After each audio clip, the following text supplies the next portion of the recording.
Scam case ఇప్పుడు ఆంధ్రప్రదేశ్ పాలిటిక్స్ను షేక్ చేస్తోంది. అసలు ఈ పాలసీని రూపొందించింది ఎవరు? డబ్బులు ఎవరి నుంచి ఎవరి చేతుల్లోకి మారాయి? అంతిమ లబ్ధిదారు ఎవరు? ఈ విషయంపైనే ఇప్పటివరకు సిట్ ఛార్జ్షీట్ దాఖలు చేసింది. ఇందులో దిమ్మ తిరిగే విషయాలున్నాయి. ఇంతకీ ఏ మాట అంటున్నారంటే ఈ స్కామ్ మొత్తం 3,500 కోట్లకు సంబంధించినది కాగా ఇందులో వైసీపీ పెద్దల పేర్లు కూడా ఉన్నాయి. ఏకంగా మాజీ ముఖ్యమంత్రి వైసీపీ అధినేత జగన్ పేరు కూడా వచ్చింది. ఇప్పటికే ఈ కేసులో A4గా ఉన్న YCP MP Mithun Reddy arrest అయ్యారు. మరి నెక్స్ట్ అరెస్ట్ అయ్యేది ఎవరు అనేదే ఇప్పుడు బిగ్ క్వశ్చన్.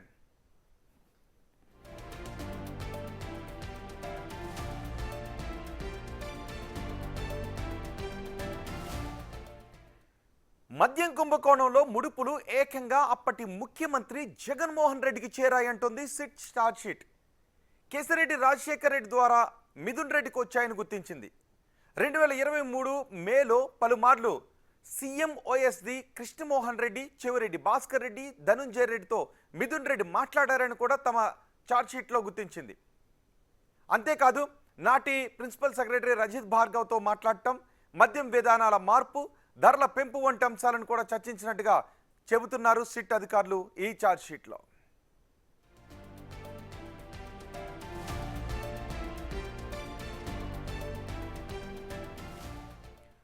యుఎస్తో పాటు అరబ్ ఎమిరేట్స్లో పలు షెల్ కంపెనీలను గుర్తించి అందులో పెట్టుబడులు పంపించారని, అయితే ఈ దేశాలకు నిధుల బదిలీ చేయడానికి అధికారిక బ్యాంక్ ఛానల్స్ లేవని వివరించింది రిపోర్ట్.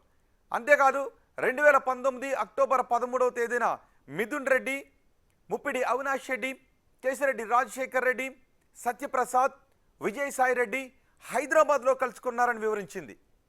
నెలకు 50 నుంచి 60 కోట్ల రూపాయలు కమిషన్లు కిక్ బ్యాక్స్ రూపంలో వస్తాయని మిథున్ రెడ్డి బృందం అంచనా వేసినట్టుగా గుర్తించారు విచారణ అధికారులు.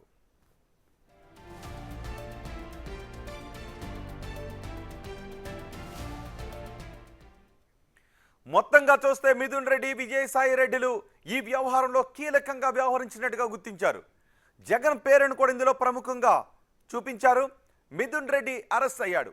మరి నెక్స్ట్ టార్గెట్ ఎవరు? నెక్స్ట్ అరెస్ట్ కాబోయేది ఎవరు? A5 విజయసాయి రెడ్డినా అనేది ఇప్పుడు చర్చనీయాంశంగా మారింది. ఎందుకంటే ఈ కేసులో A1 నుంచి A4 వరకు అరెస్ట్ అయ్యారు. A30 కూడా అరెస్ట్ అయ్యాడు. A5గా ఉన్న విజయసాయి రెడ్డి మాత్రం ఇంకా బయటే ఉన్నారు. మరోవైపు జగన్ పేరు ప్రస్తావించడంతో ఆయన్ను కూడా ఫిక్స్ చేయడానికి సిట్ రెడీ అవుతోందా అనేదే ఇప్పుడు బిగ్ క్వశ్చన్.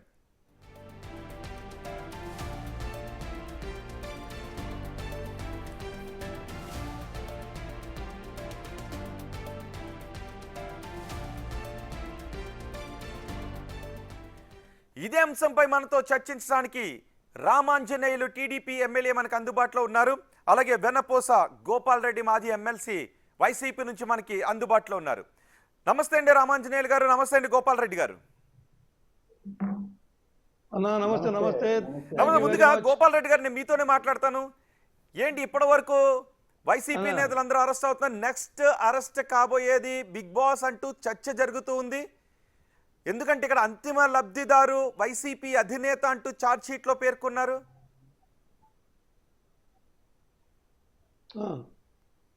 అయిపోయిందా గోపాల్ రెడ్డి గారు? హలో గోపాల్ రెడ్డి గారు, ఈ ప్రాథమిక ఛార్జ్షీట్ చూస్తే అడగండి సార్. నాకు ఏమనిపించింది సార్, ఇదేదో ఆషామాషిగా తమాషగా ఉంటుంది. ఎందుకంటే మొత్తం బ్రైవరీస్ అన్ని చంద్రబాబు నాయుడు ఇచ్చినట్టువే.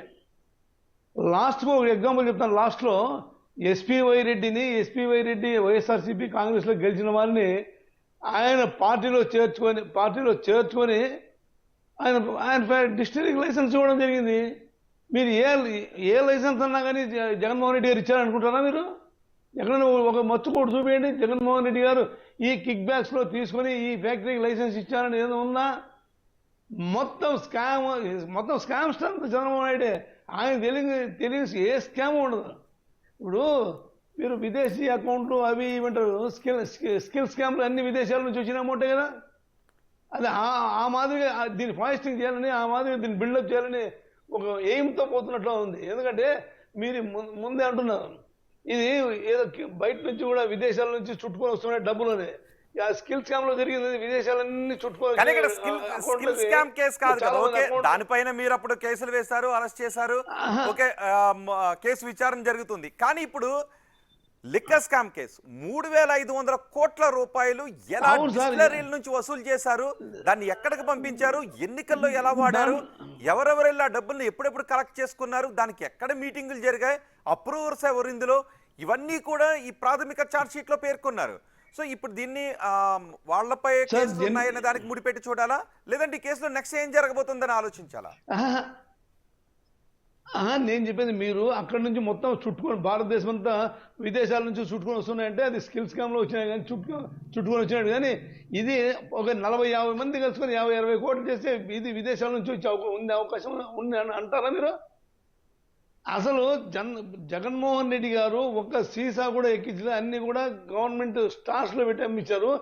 ఈ రోజు లిక్కర్ స్కామ్ జరుగుతుంది సార్. ఈ రోజు రాష్ట్రంలో ఒక బెల్ట్ షాప్ 5,000 నుంచి 10,000 కొంటున్నారు. విపరీతమైన బెల్ట్ షాపులు తాగి ఎక్కడంటే అక్కడ పడిపోతున్నారు.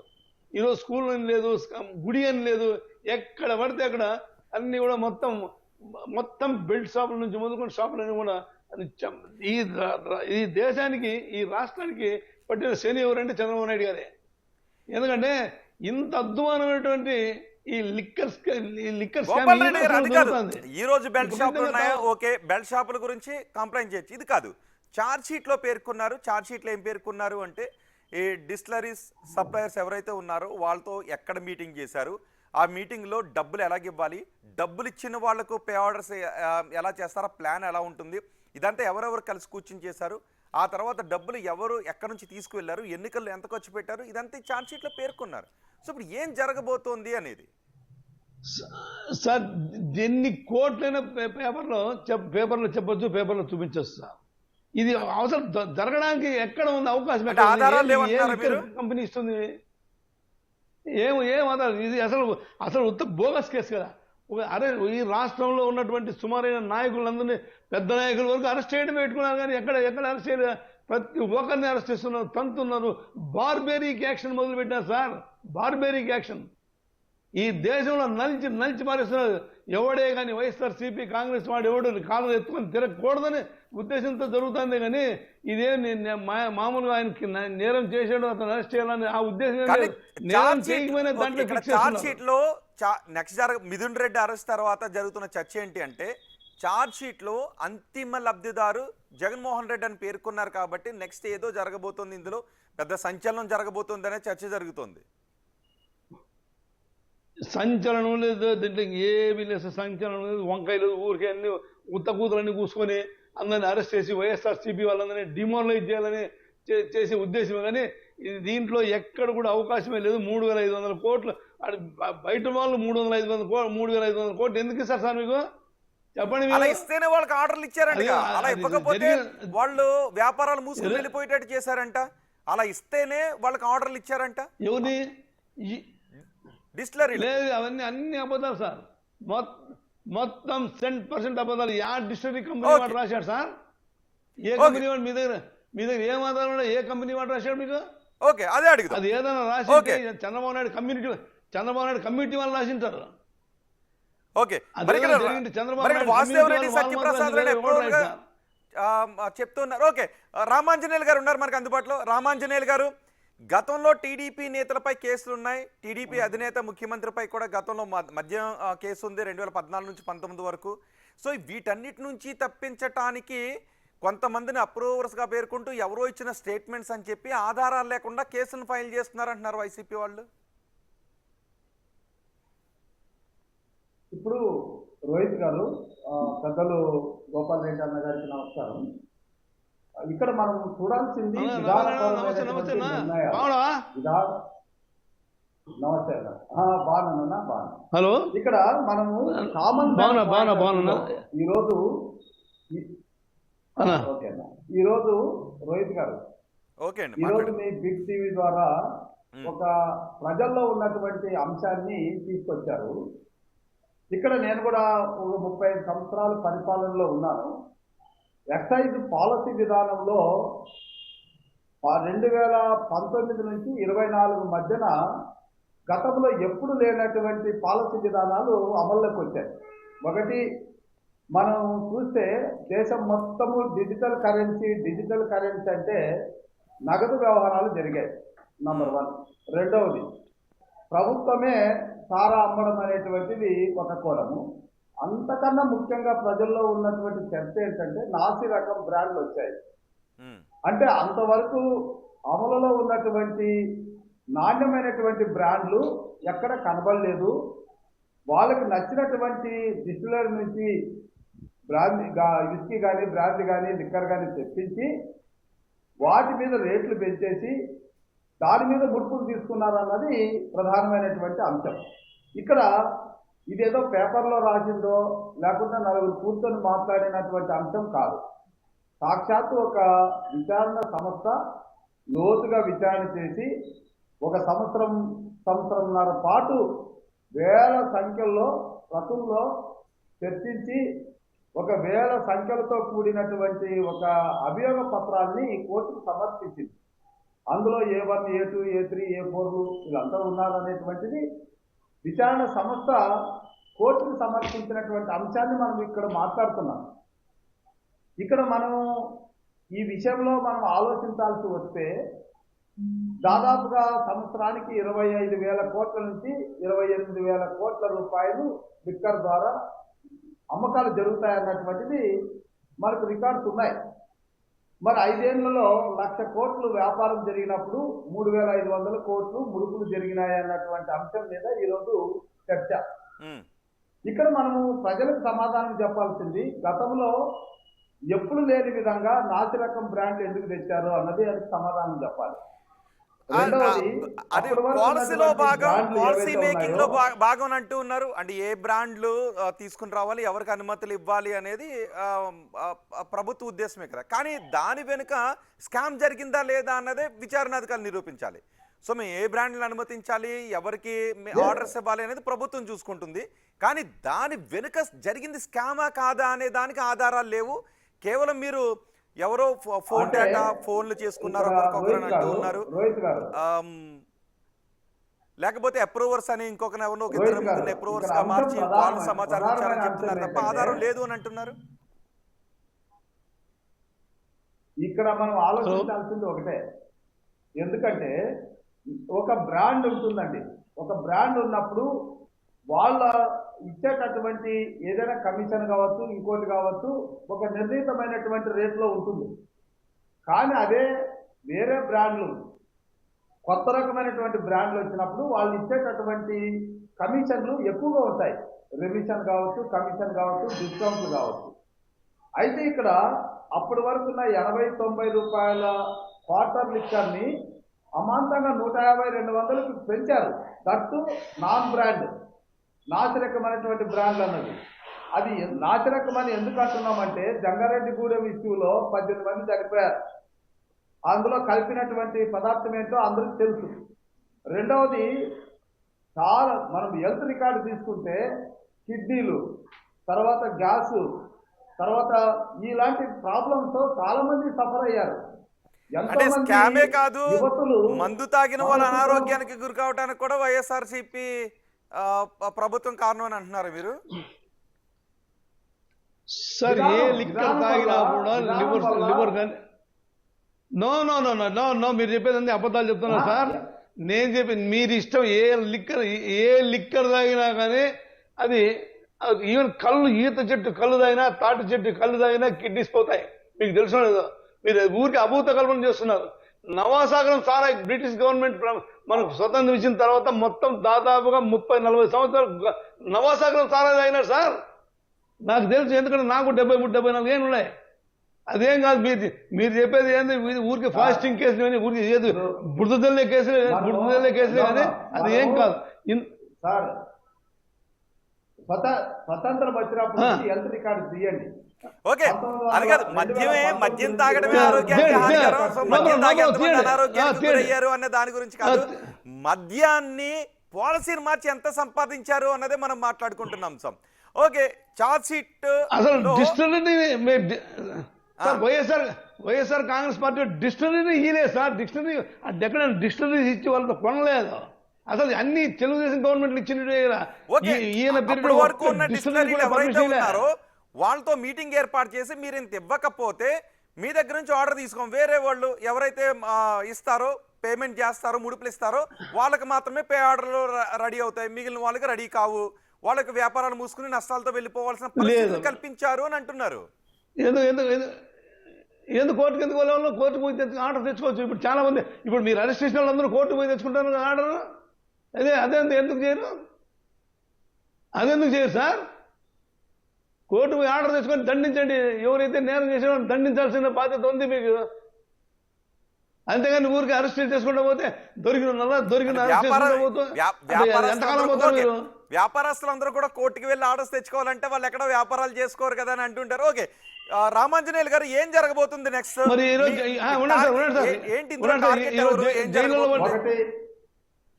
అంటే మనము డెమోక్రసీలో ఉన్నాం రోహిత్ గారు, డెమోక్రసీలో ఉన్నాము. విచారణ సంస్థలు ఉన్నాయి, విచారణ సంస్థలు ఇచ్చినటువంటి నివేదికలు. డెమోక్రసీ ఎవరైనా సార్ సార్ డెమోక్రసీలో ఉంటే ఇంతమంది అరెస్ట్ చేయాలి సార్. కోర్టులు ఉన్నాయి, కోర్టులు ఉన్నాయి. డెమోక్రసీ నిజంగా డెమోక్రసీ ఉంటే ఇంతమంది అరెస్ట్ చేస్తారా? విచారణ సంస్థలు ఏమిటి, ముఖ్యమంత్రులు అరెస్ట్ చేసిన సందర్భాలు ఉన్నాయి, ప్రధానమంత్రులు అరెస్ట్ చేసిన సందర్భాలు ఉన్నాయి, సాక్షాత్తు సుప్రీంకోర్టు జడ్జిలు కూడా అభిశంసన చేసినటువంటి సందర్భాలు ఈ డెమోక్రసీలో ఉన్నాయి. తప్పు చేసినటువంటి వాళ్ళు ఎవరైనా శిక్ష అనుభవించక తప్పదు. విచారణ సంస్థలు ఆ పని చేస్తున్నాయి. వాళ్ళు నిజంగా అందులో తప్పు లేదు, వాళ్ళు నిర్దోషులైతే బయటకు వస్తారు. ఇందులో కొత్తగా మనము వాదించుకోవాల్సిన అంశం ఏమీ లేదు. ఇప్పుడు విచారణ సంస్థ అనేది ఇప్పుడు కొత్తగా పుట్టింది కాదు, లేదా తెలుగుదేశం పార్టీ క్రియేట్ చేసింది కాదు. స్వతంత్రం వచ్చినప్పటి నుంచి రాజ్యాంగబద్ధంగా ఏర్పడినటువంటి విచారణ సంస్థలు. ఒక వైసీపీ ప్రభుత్వంలో కూడా విచారణ సంస్థలు చేశాయి, వాళ్ళు కూడా అభియోగాలు మోపారు, కోర్టులో నడుస్తున్నాయి. కొంతమంది తప్పులేదని బయటకు వచ్చారు. ఇప్పుడు వీళ్ళు కూడా తప్పులేదని బయటకు రమ్మానండి. దీని మీద మనకెందుకు? ఇక్కడ ఒకటి జరిగింది ఏంటంటే, కామన్ ప్రజల్లో ఉన్న అభిప్రాయం ఏంటంటే, నాసిరకం మందు తెచ్చారు, రేట్లు పెంచారు, ప్రభుత్వమే అమ్మింది. అక్కడ ఎవరు అమ్మారండి? కానిస్టేబుల్స్ అమ్మారు. కానిస్టేబుల్స్ ఏం చేయాలండి? వాళ్ళు కంట్రోల్ చేయాల్సినటువంటి వ్యవస్థను తీసుకెళ్ళి సేల్స్ చేయడం ఏంటి? ఇవన్నీ జరుగుతున్నాయి. ఇవన్నీ జరిగినాయి కాబట్టి కామన్ మ్యాన్ పాయింట్ ఆఫ్ వ్యూలో కొన్ని అనుమానాలు ఉన్నాయి. విచారణ సంస్థ అభియోగాలు మోపింది. బయటకు రావాలి. సార్ ఒక్క నిమిషం. రాజ్యాంగం ఉంటుంది. ఏ రాజ్యాంగం సార్? రెడ్ బుక్ రాజ్యాంగమా, దాంట్లో మనం అంబేద్కర్ రాజ్యాంగమా సార్? ఏం రాజ్యాంగం మీరు చెప్పింది? హలో సార్, రాజ్యాంగం అనేది ఒకటే. అంబేద్కర్ గారు రాసిన రాజ్యాంగం. రాజ్యాంగం ఉండదు, ఇంకొక రాజ్యాంగం. ఏ రాజ్యాంగం ఉంటుంది నాకు అర్థం కాలే. మీరు కూడా పనిచేశారు. మేము ఒకటే చెప్పేది, మనం ఈరోజు ఒక పార్టీలో ఉన్నామని పార్టీ సిద్ధాంతాలని, పార్టీ అభిప్రాయాల్ని భుజాల మీద వేసుకొని మాట్లాడడం కాదు. వ్యవస్థలో ప్రజలకున్న అభిప్రాయాన్ని మనం మాట్లాడుతున్నాం. బిగ్ టీవీ చర్చలో ప్రజల్లో ఉన్నటువంటి అభిప్రాయం ఇది. విచారణ సంస్థలు ఇచ్చినటువంటి నివేదికలు ఇవి. అంతేగాని ఏదో వచ్చినటువంటి విచారణ సంస్థలు చంద్రబాబు నాయుడు గారు ఆయన కొడుకు వచ్చిన ఆలోచన కానీ ప్రజలకు ఎక్కడ ఎవరికి ఆలోచన రాలే. ప్రజలకు ఎవరికి ఆలోచన? ప్రజలు గవర్నమెంట్ వేణుగోపాల్ రెడ్డి గారు అందరికీ ఉన్న డౌట్ ఏంటి అంటే, ఇక్కడ వేణుగోపాల్ రెడ్డి గారు వేణుగోపాల్ రెడ్డి గారు ఇక్కడ అందరికీ ఉన్న డౌట్ ఏంటంటే, ఓకే ఇక్కడ ముడుపులు వెళ్ళాయా, 3,500 కోట్ల రూపాయల స్కామ్ జరిగిందా, ఇది సిట్ చూస్తోంది. రామాంజనేయులు గారు అన్నట్టు సాధారణ జనాల్లో కూడా ఉన్నది ఏంటి అంటే, ఎందుకంత నగదు లావాదేవీలే జరిగాయి, ఎందుకు ప్రభుత్వం మద్యాన్ని అమ్మింది, మద్యపాన నిషేధం చేస్తామన్న ప్రభుత్వం ఎందుకు మద్యాన్ని అమ్మింది, 2 నగదు లావాదేవీలే ఎందుకు నిర్వహించింది, ఇది సామాన్యుడి దగ్గర నుంచి. అండ్ ఇంకొకటి ఏంటి అంటే, అప్పుడు దాకా వినని బ్రాండ్లే ఎందుకు ఆంధ్రప్రదేశ్లో 5 ఏళ్ళు కనిపించాయి అనేది సాధారణ ప్రజలకు ఉన్నటువంటి డౌట్. ఇప్పుడు రామాంజనేయులు గారు కూడా అదే అన్నారు. అదే ఒకటి సార్, ఆ రోజు నిషేధం పెడతామని ఖచ్చితంగా చెప్పలేదు. నిషేధానికి దగ్గర తీసుకెళ్తాము, రెడ్యూస్ చేసి తగ్గించి ప్రజల ఆరోగ్యం కాపాడతామని చెప్పాము కానీ మేము తగ్గిస్తాం, మేము కంప్లీట్గా తీసేస్తామని చెప్పలేదు. అందుకే సగానికి సగం బ్రాంచ్ షాపులు తగ్గించాము, గవర్నమెంట్ స్టోర్లు అందించాము. ఇప్పుడు 11 దశల వారీగా తీసేస్తాం, కేవలం 5 స్టార్ రెస్టారెంట్లో మాత్రమే అందుబాటులో ఉండేలాగా చూస్తున్నారు. అది కాదు, ఎందుకు అసలు నగదు లావాదేవీలు మాత్రమే నిర్వహించారు? ఎక్కడ కూడా ఎలక్ట్రానిక్ మోడ్లోనో యూపీఐ పేమెంట్ల ద్వారా ఎందుకు అంగీకరించలేదు అసలు? అవి కూడా సామాన్య ప్రజల్లో డౌట్. అది ఖచ్చితంగా నిర్దిష్టంగా ఎవరు చెప్పారు మీకు? లేదు నేను కొన్నాను అని ఎవరైనా చెప్పాను? డబ్బులే తీసుకున్నారు, యూపీఐ పేమెంట్స్ అంగీకరించలేదు, కార్డ్స్ పేమెంట్. ఇప్పుడు కరెంట్ లేనప్పుడు యాప్ పని చేయనప్పుడు తప్పదు. ఎందుకంటే ఇప్పుడు కన్జ్యూమర్ వచ్చి గేట్ కానీ ఎంత అనుకుంటాడు కాదు. అటువంటిది ఏదైనా ఉండమన్నట్టు రోజు జరిగేది. ఏ షాప్ లోనూ ఓన్లీ డబ్బులే తీసుకున్నారు. ఓకే ఓకే సార్, అడుగుతున్నది నేను చెప్పాను సార్, తెలుగుదేశం గవర్నమెంట్ లో రోజుకు 3 సార్లు కరెంట్ పోతాను సార్. మరి గూగుల్ పని నెట్లు పనిచేస్తున్నా కరెంట్ పోతే మరి అప్పుడు అమ్ముకోకుండా దుకాణం మూసేసుకుని ఇంటికి పోయేదా? ఇంటికి పోయి పెళ్ళం పక్కన పండుకునేదా? మిగిలిన వ్యాపారం ఇప్పుడు లిక్కర్ వ్యాపారం మాత్రమే క్యాష్ లో జరిగింది. మిగిలిన వ్యాపారం మెడికల్ షాప్ లో కూడా యూపీఐ పేమెంట్ జరిగాయి. ఒక్క లిక్కర్ షాప్ లో డిజిటల్ పేమెంట్స్ లేవు. ఈ మెడికల్ స్టోర్లో ఏ మెడికల్ స్టోర్లో ఇస్తున్నారు సార్ బిల్లులు? ఏ మెడికల్ స్టోర్లో ఇస్తున్నారు బిల్లులు? రండి ఒకసారి మాట్లాడదాము. అనంతపురం వస్తారా మీరు? కర్నూలు అన్న దగ్గర రమ్మంటారా? లేదంటే హైదరాబాద్ రమ్మంటారా? రమ్మండి. బిల్లులు ఇస్తున్నారా? దాని గురించి లిక్కర్ వరకు పరిమితం అవుదాం. మీకు కక్ష పూర్తిగానే టీడీపీ వ్యవహరిస్తుందని అనిపిస్తుందా? నెక్స్ట్ ఈ కేసు ఎవరి వరకు వచ్చే అవకాశం ఉందని అనిపిస్తుంది? 100% కక్ష. ఈ రోజు ఆంధ్రప్రదేశ్ లో బార్బేరిక్ యాక్షన్ జరుగుతా ఉంది. అసలు విచారణ లేదు, ఏం లేదు, తీసుకుపోయి లోపలేయడమే. ఈ ఆంధ్ర రాష్ట్రంలో ఉన్నటువంటి వైఎస్ఆర్సీపీ సుమారు నాయకులందరూ మొలతాడులో కట్టుకున్న నాయకులు అందరినీ తీసుకుపోయి లోపలేయాలనే ఉద్దేశమే. అంతేగాని ఇది రెడ్ బుక్ రాజ్యాంగం పక్కన నడుస్తున్నావు. ఇది ఈ దేశంలో మహానుభావుడు అంబేద్కర్ గారు రాసిన రాజ్యాంగం నడుచలే, రెడ్ బుక్ రాజ్యాంగం నడుస్తుంది. ఇవి ఆయన పెద్ద ఆయన అన్నాడు రాజ్యాంగం రాజ్యాంగం రాజ్యాంగం గొంతు రాజ్యాంగం కాదు, ఇది రెడ్ బుక్ రాజ్యాంగం. డైరెక్ట్ క్వశ్చన్ ఇక్కడ 131వ పేజీలో సిట్ ఈ ముడుపులన్నీ కూడా జగన్ కే చేరవేశారు. విజయసాయి రెడ్డి, మిథున్ రెడ్డి, గోవిందప్ప వీళ్ళందరూ జగన్ కే చేరవేశారు, అందరి దగ్గర నుంచి కలెక్ట్ చేసి అన్నారు. ఆ లైన్ ఎలా చూస్తున్నారు? ఆ తర్వాత ఆ లైన్ పర్యవసానం ఏ విధంగా ఉండబోతుంది అనిపిస్తుంది సార్? ఇప్పుడు ఏ లైన్ లో చూసినారు సార్? ఎక్కడ చూసినాయి? ఏ లైన్ లో చూసినారు చెప్పండి మీరు? ఏ అకౌంట్కి వచ్చినాయి? అకౌంట్కి వచ్చిన అకౌంట్ చూపించండి. ఎక్కడి నుంచి వస్తాయి సార్? ఎవడు వేస్తాడు సార్? ఎందుకు దీనికి సంబంధం? లిక్కర్ స్కామ్ సంబంధం అసలు జగన్మోహన్ రెడ్డి సంబంధం లేదు, మిథున్ రెడ్డికి సంబంధం లేదు. సిఐడి ఎక్కడ డబ్బులు పట్టుకోలేదు. ఎక్కడ క్యాష్ ఎక్కడ పట్టుకున్నారు? ఓకే రామాంజలి గారు, సిఐడి ఎక్కడ డబ్బులు పట్టుకోలేదు. కేవలం ఎవరో 2-3 చేత మీరు చెప్పించి ఇప్పుడు జగన్మోహన్ రెడ్డి వరకు ఈ కేసును చుట్టాలని చూస్తున్నారు అన్నది. ఒకవేళ ఆ డబ్బులు ఇదే ముడిపులే ఇచ్చారు అంటే ఎక్కడ పట్టుకున్నారు? డబ్బులు ఎక్కడ దాచారు? ఆ డబ్బులు ఏమయ్యాయి? వాటిని పట్టుకుని చూపించండి అంటున్నారు. ఎవరు ఇచ్చారు చెప్పండి. ఇక్కడ మనం రోహిత్ గారు ఇప్పుడు కొన్ని ఫ్యాక్ట్స్ ఉంటాయి, కొన్ని కాదా ఫ్యాక్ట్స్ అని, కొన్ని ఫ్యాక్ట్స్ దాన్ని బట్టి విచారణ సంస్థలు విచారణ చేపట్టి నివేదికలు అందజేయడం జరుగుతుంది. ఇప్పుడు స్వతంత్రం వచ్చినప్పటి నుంచి మద్యంలో ఉన్నటువంటి పేరున్నటువంటి బ్రాండ్లు మాన్సాన్ హౌస్ కానీ, రాయల్ ట్యాగ్ కానీ, బ్రాండ్ల సమస్య కాదు, అది కాదు రామాంజలి గారు. బ్రాండ్ గురించి కాదు, ఆ బ్రాండ్ వెనక నిజంగా జరిగితే డబ్బులేవి 3,500 కోట్ల రూపాయలు ఏవి? నన్ను చెప్పనివ్వండి సార్, నన్ను చెప్పనివ్వండి ప్లీజ్. ఇప్పుడు ఆ బ్రాండ్లు 2019-24 మధ్యన మన రాష్ట్రంలో లేవు. పక్కన రాష్ట్రాల్లో దానివల్ల వచ్చే ఆదాయము 10 రేట్లు పెరిగినాయి. అంటే ఇక్కడ అర్థమేంటి?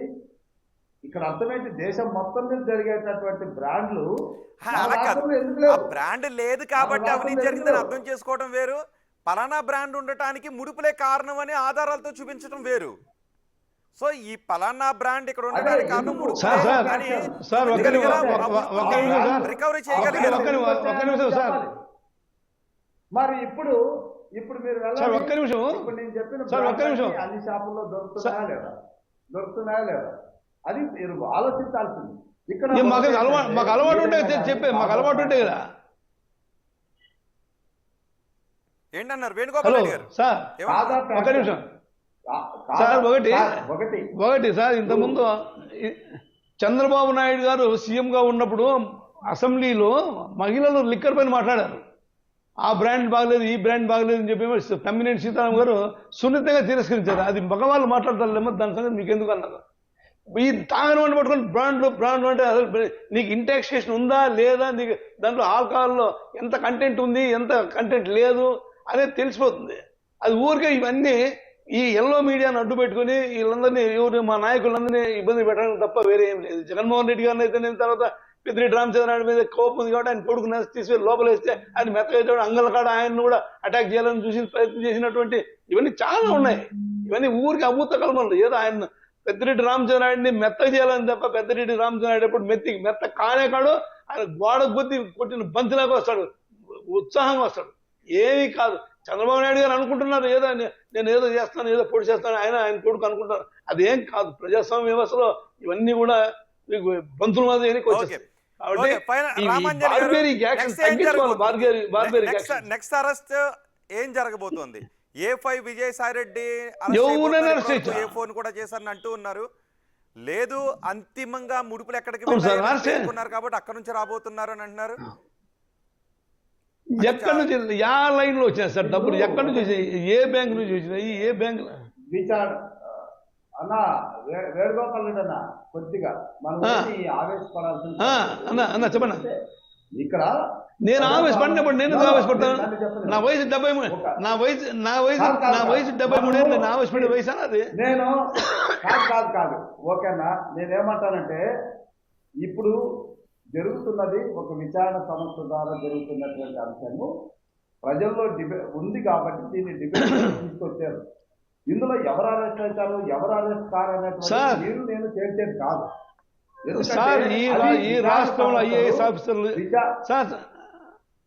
సార్ వినండి సార్, ఈ రాష్ట్రంలో ఐపీఎస్ ఐఏఎస్ ఆఫీసర్లు గవర్నమెంట్ చెప్పిన మాట వినకపోతే వాళ్ళందరినీ కూడా విజ్ఞప్తి చేస్తున్నారు. ఈ రోజు ఐపీఎస్ ఆఫీసర్లకు జీతాలు లేవు, పోస్టింగ్స్ అల్లాడిపోతున్నారు. ఇది రాష్ట్రం అంటారా? ఇది రాష్ట్రాన్ని బట్టి దరిద్రం అంటారా? మీరు చెప్పండి. ఇది రాష్ట్రమే అంటారా? రాష్ట్రంలో అడ్మినిస్ట్రేషన్ జరుగుతుందంటారా? కాదండి, మనమేమి ఇప్పుడు 2019-24 మధ్యన వైసీపీ ప్రభుత్వం కూడా ఉంది, ఇదే అధికారులు ఉన్నారు. అప్పుడు కూడా విచారణ సంస్థలు పనిచేశాయి. మరి అప్పుడు కేవలము సీఎం గారు అప్పుడున్న జగన్మోహన్ రెడ్డి గారు మాట మేరకే విచారణ సంస్థలు చేశాయా? దాన్ని ఒప్పుకుంటారు? అయితే ఎలా చేస్తారు సార్? అట్లా ఉండదు సార్. ఈ రాష్ట్రంలో ఐపీఎస్ ఆఫీసర్లు గోడాడుతున్నారు. ఈ రాష్ట్రంలో ఉద్యోగ ఉపాధ్యాయ కార్మికులు మామూలు జనం ఏ ఒక్క సంక్షేమ కార్యక్రమం. లిక్కర్ కేసులో ఏం జరగబోతోంది అన్నది ఇప్పుడు ఏపీతో పాటు తెలంగాణలోనూ చర్చనీయాంశంగా మారింది.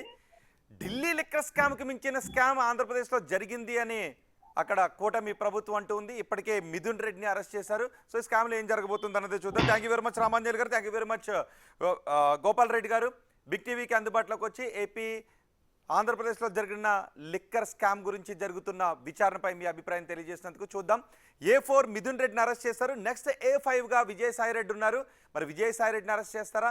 లేదు, ఇందులో ఛార్జ్ షీట్లో 131వ పేజీలో జగన్ పేరును ప్రస్తావించారు. ఇప్పుడు అదే చర్చనీయాంశంగా మారింది. ముడుపులు, డిస్టిలరీస్ దగ్గర నుంచి ముడుపులు తీసుకున్నవన్నీ కూడా జగన్మోహన్ రెడ్డికి ట్రాన్స్ఫర్ చేశారు, వెళ్ళి అందజేశారు అంటూ ఛార్జ్ షీట్